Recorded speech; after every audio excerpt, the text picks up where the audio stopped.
শুভ দুপুর। আজ তোমাদের সাথে শেয়ার করব বোয়াল মাছের কালিয়া রেসিপি।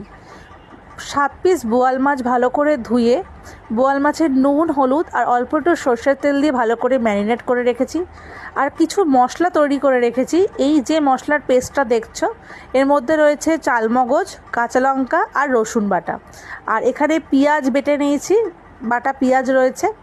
আর দুটো আলু, মাঝারি সাইজের দুটো আলু কিন্তু কেটে নিয়েছি। তোমরা তোমাদের মতো শেপ দিতে পারো। আমার পুরো সমস্ত উপকরণ রেডি করে আমি কিন্তু রান্নার জন্য প্রস্তুত হয়ে গেছি। এরপর কড়াই বসিয়ে কড়াইয়ে তেল দিয়ে অল্প একটু তেল দেবো। প্রথমে তেলটা ভালো করে গরম হলে কেটে রাখা আলুর টুকরোগুলো কিন্তু দিয়ে দেবো। আলুতে আমার নুন, হলুদ আর অল্প একটু কাশ্মীরি গুঁড়ো লঙ্কা দিয়ে ভালো করে মাখানো আছে, তাতে আলুগুলো ভাজলে কালারটা কিন্তু খুব ভালো আসবে। এবং আলুগুলো একটু ঢাকা চাপা দিয়ে লাল লাল করে ভেজে নিতে হবে, কারণ আলুটা ভালো করে সিদ্ধ হতে হবে। এরপর কিন্তু আমি পেঁয়াজ বাটাটা তেলে দিয়ে দেবো। তো দেখো, আলুটা ভালো করে নাড়াচাড়া করে তেলে একটু চাপা দিয়ে দেবো। এবং গ্যাসের ফ্লেমটা কিন্তু আমি মিডিয়াম থেকে হাই ফ্লেমে রেখেছি। এরপর আলু ভাজা হয়ে গেলে ওই তেলের মধ্যেই আরও একটু বেশি করে তেল দিয়ে ভালো করে গরম হলে ম্যারিনেট করে রাখা বোয়াল মাছগুলো দিয়ে দেবো। এবং বোয়াল মাছটা দিয়ে মিডিয়াম ফ্লেমে কিন্তু মাছগুলোকে ভাজতে হবে।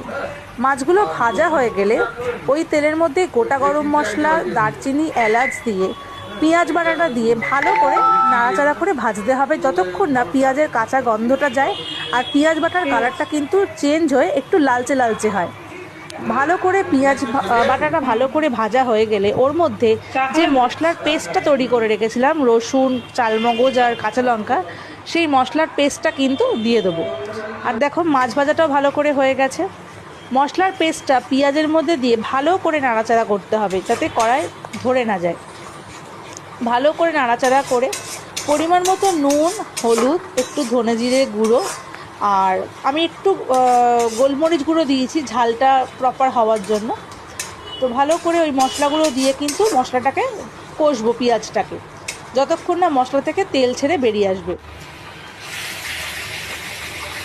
ভালো করে মশলা কষা হয়ে গেলে ভেজে রাখা আলুগুলো দিয়ে আবার একটুখানি কষবো। কষে তার মধ্যে উষ্ণ গরম জল দিয়ে ভালো করে ফোটাবো।